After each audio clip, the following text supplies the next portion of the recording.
भीष्म गीता में अर्जुन को भगवान भीष्म पितामह बाणों के सैया पर पड़े रहकर कहते हैं, अरे अर्जुन, 4 तरह का भोजन बेकार होता है। पहला, जिस भोजन की थाली को ठोकर लग गई। श्री शिवाय नमस्तुभयम मित्रों, हर हर महादेव। आप सभी का स्वागत है हमारी YouTube चैनल शिव पुराण ज्ञान में। हमारी चैनल पर श्री पंडित प्रदीप मिश्रा जी द्वारा बताए गए सभी अचूक उपाय बताए जाते हैं। सही जानकारी के लिए हमारी चैनल को अवश्य सब्सक्राइब करें। वो नाली में पड़े हुए कीचड़ के बराबर होता है। दूसरे नंबर का भोजन, जिस भोजन की थाली को कोई लांग कर चले गया, वो भोजन भ्रष्टा के बराबर होता है, गंदगी के बराबर। तीसरे नंबर का भोजन, जिस भोजन की थाली में बाल पड़ा हो, केश पड़ा हो, वो दरिद्रता देने वाला होता है। और चौथे नंबर का भोजन अर्जुन, अगर पति और पत्नी अगर एक ही थाली में भोजन कर रहे हैं तो वो मदिरा के तुल्य होता है। यदि पति और पत्नी एक ही थाली के अंदर बैठकर भोजन कर रहे हैं तो वो मदिरा के तुल्य है। भीष्म गीता कहती है, अर्जुन, पति के जीवने के बाद अगर पत्नी उसी थाली में भोजन करती है तो चारों धाम के प्रसाद से बड़ा महाप्रसाद बन जाता है। और यदि पति और पत्नी का नियम है कि हम दोनों तो साथ ही भोजन करते हैं, तो हाथ जोड़कर निवेदन है, साथ भोजन करो, मना नहीं है, 2 थाली अलग अलग लगाओ।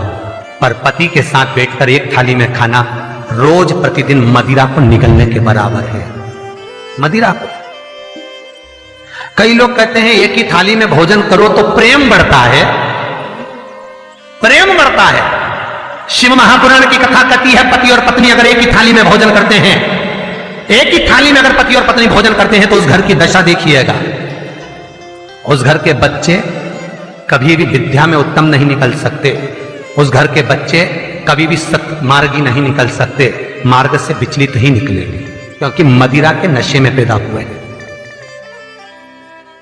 तो सुन अर्जुन, सुन, यदि बेटी कुंवारी है और बाप के साथ में बैठकर भोजन करती है तो उस बाप की कभी अकाल मौत नहीं होती है, क्योंकि बेटी बाप के काल का हरण कर लेती है। बेटी कुंवारी है, बेटी की शादी हो जाए, जब पहले वो पिता के साथ भोजन ना करे क्योंकि गोत्र बदल गया। पर बेटी जब तक कुंवारी है, बाप के साथ बैठकर भोजन करेगी तो बाप के काल को हरण कर लेती है। ये उसी तरह जैसे एक गाय ब्याह गई हो और एक गाय कुंवारी हो। महाराज, ब्याही हुई गाय का गोबर से लीपने से ज्यादा फलदायी होता है कुंवारी गाय का गोबर से लीपना। वो ज्यादा फलदायी, बछिया के गोबर से लीपना, कुंवारी गाय के गोबर से जो ब्याही ना हो। कितना कितना शास्त्र प्रमाण देता है महाराज। कई लोग दुखी भी हो रहे होंगे आज हमारी कथा सुनकर कि भगवान गुरुजी आपने कह दिया कि एक थाली में भोजन मत करो, और हम तो इतने साल से करते हुए आ रहे हैं और अलग अलग करेंगे और ऐसा और वैसा। कई लोग तो चैनल ही बंद। शिव महापुराण की कथा कहती है, यदि आप भगवान विष्णु के मंदिर गए हो, सत्यनारायण भगवान के मंदिर गए हो, राम मंदिर गए हो, कृष्ण मंदिर गए हो, दत्त मंदिर गए हो, किसी भी देवता के मंदिर में जाते हो, वहां का प्रसाद आप 15 दिन 20 दिन तक रख सकते हो, और शंकर का प्रसाद रात भर नहीं रखा था। क्यों? क्योंकि शंकर का प्रसाद एक दोपहर संध्या तक आपका है। रात्रि को 9:15 तक शंकर का प्रसाद आपका है साहब। शंकर भगवान ने जब 12 की रचना करी थी, घड़ी की रचना भगवान शंकर ने करी, तिथि और समय की रचना भगवान शंकर ने करी। एक एक घड़ी, एक एक पल, एक एक तिथि, एक एक नक्षत्र, समय, पल, सबकी रचना शंकर करे।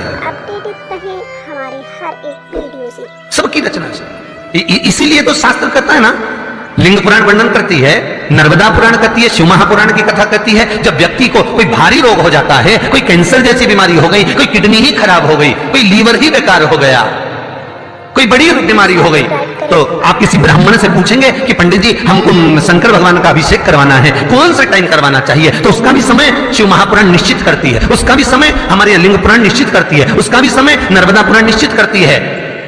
तो कुमार खंड के अंदर शिव महापुराण के वर्णन करा गया कि 9:15 रात्रि को कोई बीमार व्यक्ति का यदि उसके हाथ से अभिषेक प्रारंभ कराया जाए, या उसके ही कुल का, उसके ही गोत्र का व्यक्ति शंकर का अभिषेक करता है और शंकर के नाम का स्मरण करता है, तो वो अभिषेक तो करे, साथ में जो मनोरथी है, यजमान है, वो महामृत्युंजय मंत्र का जाप करे तो कहते हैं रोग समाप्ति की ओर आना प्रारंभ हो जाता है।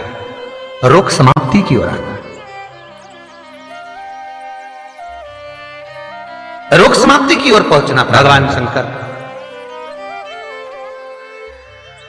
की पावन कथा कहती है, एक कलश के अंदर महाराज दूध ले लीजिए, उसमें काली तिल्ली डाल लीजिए, थोड़ा सा आंवला, सूखा आंवला बाजार में मिलता है, उसको डाल दीजिए।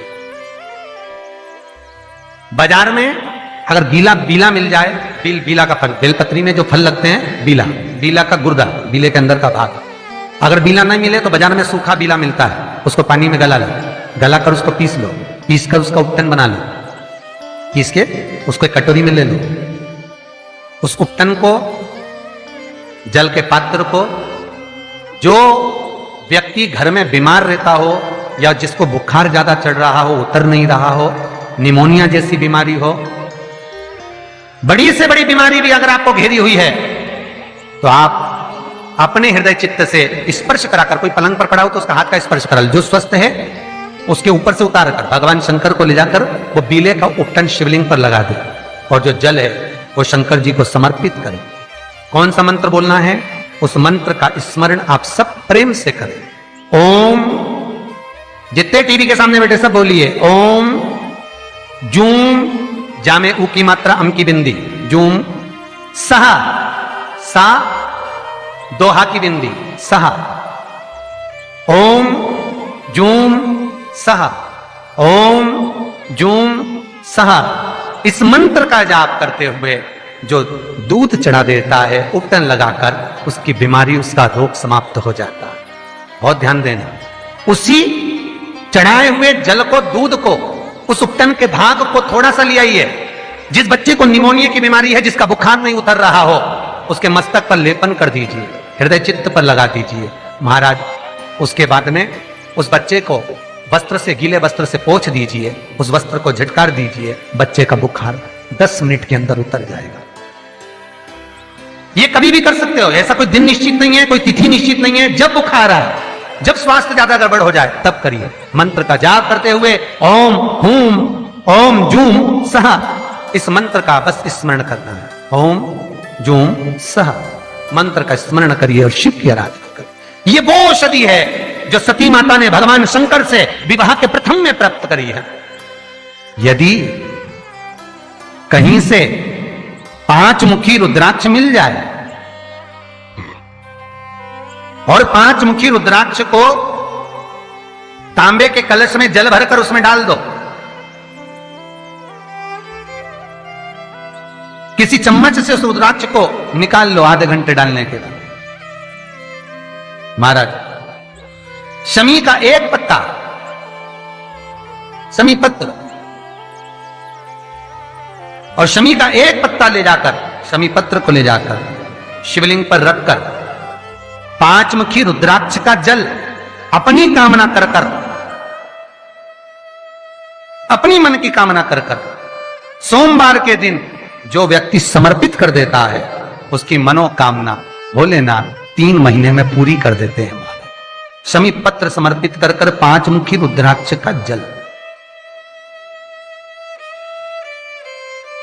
मनोकामना। और एक बहुत सुंदर बात वर्णन करूंगा। रुद्राक्ष को सिद्ध करने का तरीका है शंकर के शिवलिंग पर रखकर उसका अभिषेक करना और फिर उसको धारण करना। कई लोग पूछते हैं रुद्राक्ष पहनने का तरीका क्या है? शिव को समर्पित कर कर मंत्र का जाप, आपको मंत्र बताएं, उसका स्मरण कर कर फिर अभिषेक पूजन कर कर फिर धारण। एक छेदित रुद्राक्ष होता है जिसमें छेद होता है या छेद करा जाता है, एक बिना छेद का रुद्राक्ष होता है जिसमें छेद नहीं होता। जिस रुद्राक्ष में छेद नहीं होता वो कार्य में सिद्धि अधिक देता है, सिद्धता प्रदान करता है, वो खंडित नहीं कहलाता। बड़ा रुद्राक्ष उसमें छेद करा जाता है तो वो खंडिता का भाव आ जाता है, पर जिस रुद्राक्ष में छेद नहीं होता वो पावर ज्यादा देता है, प्रबलता ज्यादा देता है, सुख ज्यादा देता है। श्री शिवाय नमस्तुभ्यं, श्री शिवाय नमस्तुभ्यं। अगर आपको यह वीडियो पसंद आया है तो कृपया वीडियो को लाइक करें, कमेंट करें और हमारी चैनल को सब्सक्राइब करें। श्री शिवाय नमस्तुभ्यम।